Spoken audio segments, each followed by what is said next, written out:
Hello and welcome. So let's talk about why there's a big link between having experienced childhood trauma and wanting and really needing to understand things. So when I'm talking about understanding things, I mean kind of making sense of maybe situations that are happening, understanding people in detail, being able to just really know and kind of get into the granular details of things, and maybe finding it hard to just have experiences or just have reactions or responses or emotions, or meeting people and just allowing it to kind of organically be and not necessarily having to search for meaning or make sense of it all. That can be really, really difficult when you've experienced trauma as a child. So let's talk about why that might be. So if we think of trauma in a broad sense, and here we're talking about small t trauma. If you've not heard of small t and big T, the idea is that big T trauma are things that we might typically instinctively associate with trauma. So maybe that's being in a traffic accident, or seeing something really horrific happen, or being attacked. These are big T traumas.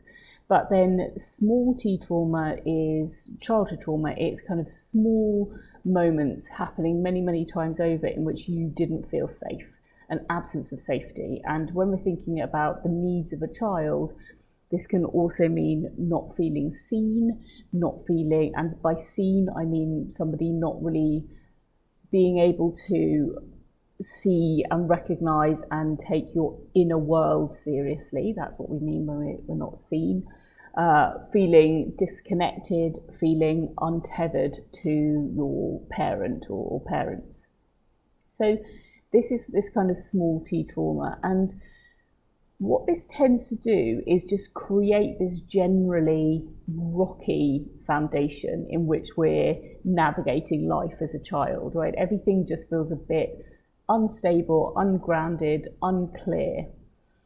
And so what can happen as a result of that is that, well, first of all, your nervous system is going to be scanning. Your nervous system is going to have learned from a really young age to scan for dangers, and danger can mean emotional danger, to just be kind of scanning your environment a lot. And with this scanning, then we have to kind of do something when we detect a threat as a child and as an adult, but here we're talking about childhood trauma.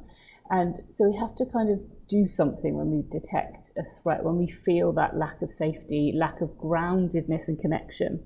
And so a coping strategy that often develops is that we start craving certainty.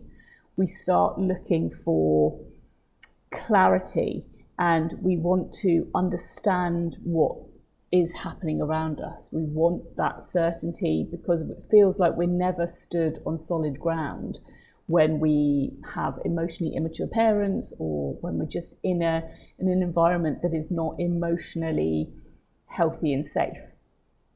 And so this can develop as time goes on because it's quite effective, as many coping strategies are. That's why they stick around as strategies.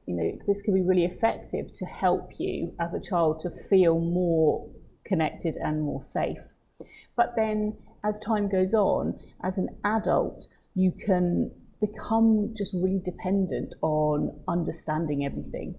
And then suddenly it becomes really difficult to just experience. It becomes very difficult to just feel an emotion without wanting to understand exactly where it's come from, perhaps, or to just experience a relationship with somebody without dissecting it and making sense of all of it in great detail. So that is partly where this is coming from. It's that you would have had a nervous system on high alert as a child, scanning for danger, detecting lots of threat where you didn't have that safe emotional connection with your parents. And then as a way to manage that and compensate, you might have developed this desire to understand things, to be clear, to be certain. And another kind of aspect of this is that it might have become fundamentally unsafe to feel your emotions. If, as a child, you feel big emotions, as all children do, but without any guidance, without any help with those emotions, without any person with a more regulated nervous system, i.e. an adult, and ideally you're a parent or caregiver, if you didn't have somebody to help you with those big emotions, to know that it's okay, to know that nothing terrible is going to happen as a result of feeling those feelings, then suddenly they become really frightening and unsafe. And so then it becomes very difficult as an adult to experience your emotions without intellectualizing them, without trying to understand them, or trying to really detach from your emotions altogether, and instead just try to make sense of the situation or make sense of what might be kind of happening around you, because that might have become much safer, rather than experiencing your emotions and the sensations in your body that come with them. You may have learned from quite early on to instead intellectualize, think about it, try to make sense of it. And the issue with this long term is that it does really rob you of that emotional experience, that kind of authentic experiencing of emotion, which we do ultimately need in order to make decisions that feel authentic and in order to just have a kind of full and rich experience of life. If we're constantly intellectualizing our feelings, then we're really not feeling them and we're really not in our body. Ultimately we kind of bypass ourselves and bypass a large part of our experience. So what can we do about this? How can we start to kind of unpick and undo this coping strategy? Well, first of all, I do want to say that this is a really effective strategy. It can really help to bring order to life and to a life that maybe felt chaotic or unmanageable as a child, and perhaps you still feel that way now about your life. And so I wouldn't want to suggest trying to stop this altogether or suggest that this isn't at all useful or helpful. It absolutely can be very useful. But I would just encourage you to think about the kind of drawbacks of it, and I've touched on a couple of those here. So we don't want to kind of completely try to disregard this or discard this coping strategy. But what you can do is just start noticing when you are deep diving into trying to make sense of something, when you are maybe trying to find answers that are not there. Maybe you notice yourself ruminating, thinking about the same thing over and over and over again, trying to figure it out, trying to figure out what went wrong, or trying to figure out what to do next, or kind of the worry and the rumination. When you notice yourself in those cycles, first of all, well done for noticing and just kind of bringing some attention to that, and just kind of allowing yourself a moment to recognize what it is that you're doing, that you're hunting for that certainty, and then reminding yourself that that means that your nervous system is scanning, your nervous system's on high alert, your nervous system is not feeling safe, you're not feeling safe. And so you're trying to create this safety through certainty, through understanding. So therefore, it's about trying to slowly and deliberately, intentionally introduce more safety into your life, and just trying to connect with things, places, people, experiences, moments that bring you that sense of safety.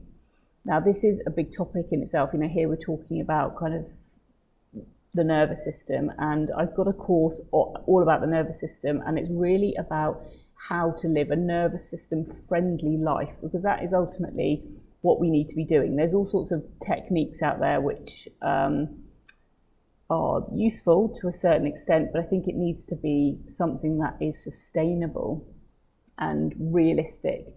So I will link that course below, but also there's so much information out there about the nervous system and about just kind of establishing a bit more safety within your own body. And if you combine kind of working on your nervous system with just having this awareness that when you're doing those deep dives, when you're digging, when you're thinking over and over and over again about the same thing, when you're trying desperately to figure it out, when it's so difficult to just let go and accept and experience it, that you're just trying to soothe yourself. And that's human and that's okay. And it obviously worked for a long period of time, but maybe it's just not working now, or maybe it is working, but it also is exhausting, perhaps.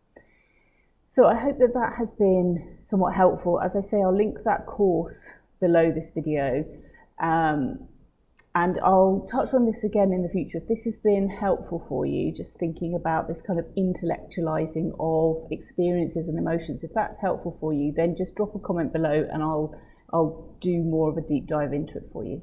Okay, take care.